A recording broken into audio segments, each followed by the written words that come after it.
Grand Theft Auto San Andreas. What can be said about this legendary game title that hasn't already been said before?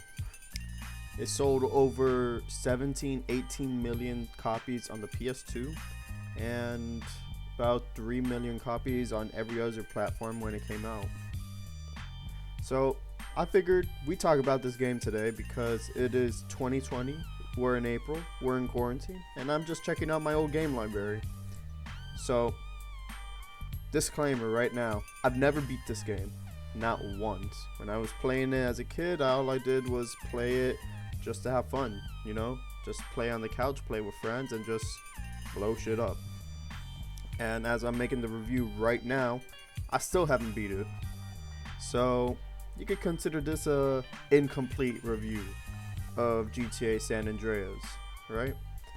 Let's say a review for those who never played San Andreas before and wondering if it's worth a shot. Well, stay here and find out in my review, or incomplete review, of Grand Theft Auto San Andreas.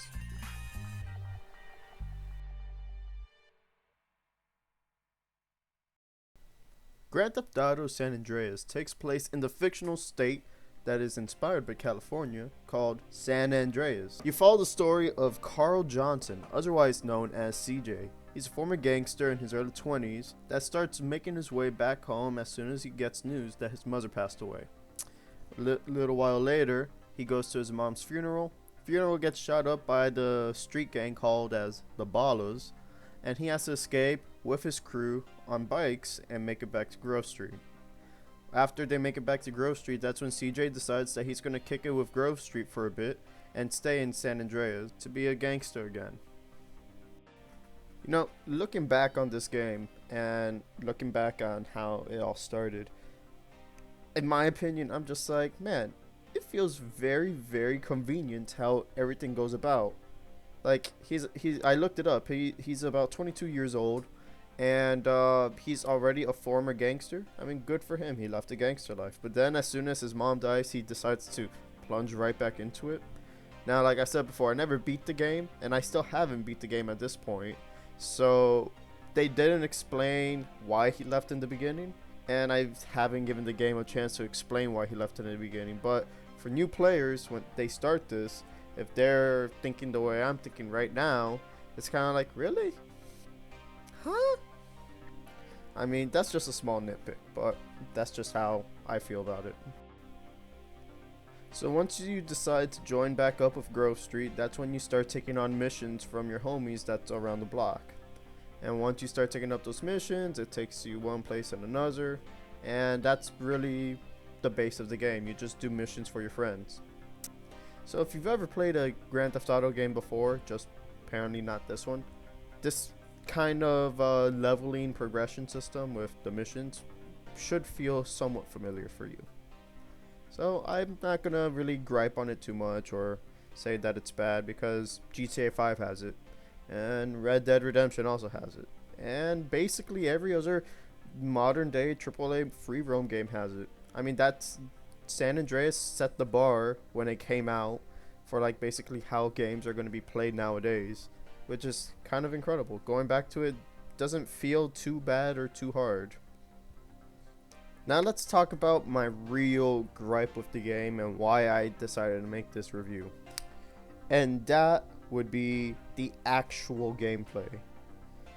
This is such a clunky mess. I can't believe I was actually able to play some of it when I was a child. I'm just like, if you go from, and like, here's the thing though, just to give you a little background, I've been playing Grand Theft Auto 5 since it came out in 2013. That's 7 years of GTA 5. And then when you go into Red Dead Redemption, you have the same exact controls. And I played Red Dead Redemption 1 in 2009, which are basically the same controls still. So going from that system, for years and years of playing that system, and then going to San Andreas, it's going to be a culture shock. Let me tell you. Going into San Andreas, you aim with R1 and you shoot with circle. And you switch out your weapons with L2 and R2. Now at the time, that might have seemed like the best way to do things, but when you play it like now, it's just I can't. I'm just like I went into the menu and I started trying to look for ways to like button map all the buttons so I'm able to do things a different way. And you can't button map because it's a 2004 game. I don't think button mapping was even a thing back then. So just trying to play this now is so difficult if you're already used to like the regular way GTA games are. So if you are used to GTA games and you never played San Andreas, can I recommend this to you? No, I really can't, because it's really hard to get into. Like, it's very hard to get into. I've died so many times just because of these clunky aiming mechanics. Just because of how clunky these mechanics are, I've died. And it's like, what the heck? Like, when you aim at someone and you kill them, you're still shooting. You can still aim at them as they're dead. And it's like, there's times when I'm trying to aim at one of the ballas, but then it just aims completely behind me, like in a free aim mode. And it's like, but I'm standing right in front of him. Just aim at the guy I'm shooting at. There's other times I'll try to aim at the guy I'm shooting at, and it just aims at like a civilian that's far away from him. Or a police officer, worst case scenario, that's far away from him. And, you know, don't even get me started on aiming when you're on a motorcycle or in a car. If you're in a car, you only get two options when you shoot. You can only shoot directly to your left or directly to your right. At least if you're on a motorcycle, you can shoot directly to your left, directly forward, or directly to your right. But, oh my god, it is so difficult when you are the driver of the vehicle to shoot. You really can't do anything. It really makes doing the vigilante missions like really hard, because you're trying to, at least for me, because I play GTA 5, I'm trying to get that headshot on the guy, so I keep on driving next to the car to get that headshot, and it's just not working. And like, sure, you could try to shoot the guy's gas tank and blow up the car, but then you're in the police car, you blow up the car next to you, you get blown up also. So it's kind of a lose-lose here. It's real hard. And talking about motorcycles and shooting, let's talk about one of the missions real fast. And I think if you've already played San Andreas, you know exactly which mission I'm talking about, or I'm about to talk about.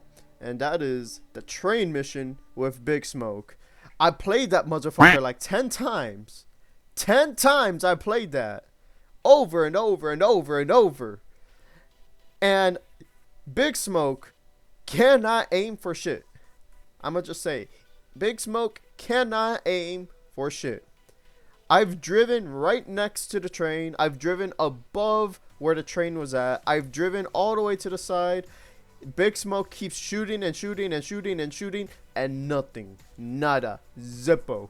I'm just like, all you had to do was shoot the damn people, Big Smoke. And no, he instead at the end of the mission, he's just like, all you had to do was follow the damn train, CJ. Get the fuck out of here. I swear to God, this train mission is bullshit and was rigged. I later found out how to do the mission a different way, where I climbed on top of a ledge and just jumped on the train, and I just started shooting the people myself. But then you find out that the people's lives, like their health bars, are insanely massive. Insanely massive. Like, it's like I had to unload 50 clips of my pistol into one guy just to kill him. That's probably an exaggeration, but like they have higher lives than the regular NPCs that you find on the street. So it's just like, Rockstar, why would you you made this just to piss us off. Like when that one guy was starting to fall off the train on the side there, all Big Smoke had to do was shoot him. He wasn't even shooting at Big Smoke or me, because he was hanging off the side. Just shoot the damn person! Kill him! Well, now we know they have superhuman health. So that's why they don't die. It's real frustrating. It seems as though the game heard me getting frustrated though, because right after that mission, you're thrust into another Big Smoke mission where you have to basically help Big Smoke shoot up this one hotel meeting or whatever it is. I wasn't really paying attention too much to the story. Um, and after you shoot up the meeting, you have to escape on motorcycles. So when you get on the motorcycle, you're actually the one shooting, and Big Smoke is driving this time, which is perfect because now you actually have the free aim, because you're the passenger, to shoot up everyone who's behind you. So you go ahead, you start shooting everyone, and everything's nice and dandy. And you know what? I actually enjoy this mission a lot because there's a segment where you go under, like into like this down, like this lower level of the city where you're kind of like in a drainage area. I don't know what it's called, but if you look at the gameplay, you know what I'm talking about. So you go into that drainage area, and then it basically reenacts the scene from Terminator 2 where this massive truck just jumps over the ledge, like from above you, and starts chasing you downward. I thought that mission was pretty great. So is there anything else that I could talk about this game? Well, something else that really got on my nerves, which isn't necessarily a gameplay issue. It's more about the checkpoints and autosaves within the game. There are no checkpoints, period. You could be doing the mission 20 minutes, 30 minutes into the mission. Let's say it takes you that long. And when you're 20, 30 minutes into the mission, you could die at the very end. Just at the very end, you die. You have to start over from the beginning because no checkpoint system. And there's no autosave. And I realized this when I exited the game the first time and re-entered the first time, that the 2 hours that I was playing, it wasn't saved. The 2 hours that I had played when I first went into the game the first time wasn't saved. And it's just, again, a culture shock in the sense that, man, there's no autosave. So I have to run all the way back to my house in order to save. Or you could buy houses around the map to save. The only thing is, to buy the house is $10,000, and in the stage of the game where I'm at, it's kind of hard to make that 10 grand unless you just grind out vigilante missions or taxi missions or ambulance missions. Or if you do what I did, you go ahead and just start murdering all the rival gangs and stealing all the drug dealers' money. So I guess you could say I've just gotten so used to modern day gaming that it's really hard to go back to this game. Like, this game was legendary. It set the bar to the way that we know modern games today. And just because modern games get you used to a certain feeling doesn't make this game bad. It just means gaming is getting better, which is positive. Gaming is getting better. That's fantastic. It's a positive. It's just that if you really want to relive the glory days of San Andreas, hell, even Vice City or GTA 3, it's going to be really difficult that if you're like a modern day gamer. Because if you're a modern day gamer, like, getting used to these mechanics honestly is such a chore. Like, I love this game. I used to love this game. This used to be one of my favorite just chill out, blow everything up type games. I didn't really care about the story or anything about this game, just the open world and going around LA and doing whatever I want. I used to love doing that, but doing that now in here is just, it's a bit of a chore, you know. It's kind of like being into shonen anime and never watching Dragon Ball Z before. Then you finally try to give the show a shot. You've seen Naruto, Hunter x Hunter, One Piece, Demon Slayer. I mean, just any shonen you could think of that came out in the modern day. Just you've watched all of them. Now you're going to go back to Dragon Ball Z, and you realized how basic and somewhat average Dragon Ball Z is. Granted, if you were to get into a time machine and travel back in time, Dragon Ball Z was the shit because there was nothing that compared to it. It was 100% at all times. But the problem is, Dragon Ball Z at 100% is like any other average show today at like 20 or 30, 50%. You know? It doesn't mean that it was a bad show. It just means that anime is getting better. And that's how I'm trying to say GTA is. Not saying that San Andreas is a bad game. It's fantastic for its time. All it means is that gaming is getting better, which is a positive. So do I recommend you go out and try to pick up San Andreas, relive the glory days, or just try it as a brand new experience? Well, this is what I'll tell you. If you're used to modern day gaming, it's going to be a real chore. Like I said before, it's not going to be a fun time. It's going to be really hard to pick up the controls and do everything you want to do. But if you've never played a GTA game before, I say that this is probably a fine game to get started with the series. I mean, sure, you could play Vice City or you could play GTA 3. GTA 3 personally is not a game that I was invested into. But if you want to play Vice City or if you want to play this one, either one of those two could be a nice entry into the GTA games. If you've never played video games in general, right, or you're just getting started into gaming, I say this is a must play, at least once. You know, have fun with it. Do what I did when I was a kid and just have fun with the game. But other than that, I mean, I say it's a pretty solid game if you never played it. Going back to it though, like if you've played all the GTA games and here you are in 2020, you're thinking about going back and replaying the entire campaign, I'm not gonna say not to do it, but I'm just gonna say good luck. Because for me at least, it's pretty rocky. It's a pretty rocky ride just trying to get into it again. So again, that's just my opinion. That's my experience with the game. So you could take that as you will. Anyways, if you liked this video, drop a like. If you didn't like it, drop a dislike. I'm gonna most likely be posting videos here and there about my opinions on games.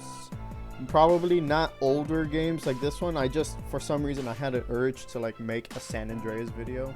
But the next game I might do is like how I feel about the Red Dead Online right now, because I just picked up Red Dead and I've been playing in the online and I have some opinions on that. So that might be my next video. If you're interested, stay tuned, subscribe, and we'll see what happens. I was also thinking about maybe posting reviews for different animes that are probably coming out within the spring and summertime. Just because I wouldn't say I'm new at an anime, but I've known people that have seen over 200, 300, 400 different anime, and I've been trying to get into it more and more myself. And I feel like posting my opinion about whatever animes are coming out now would probably be nice. That sounded real cheesy. You know what? Don't even watch me. I'm trash. I'm total trash. But I'm still gonna be making those videos anyways because quarantine. Anyways, like I said, if you liked the video, like. Didn't like it, dislike. Want to see more? Subscribe. Wash your hands. Take care. And don't go outside. Take care. I'll see you guys in the next one. See you.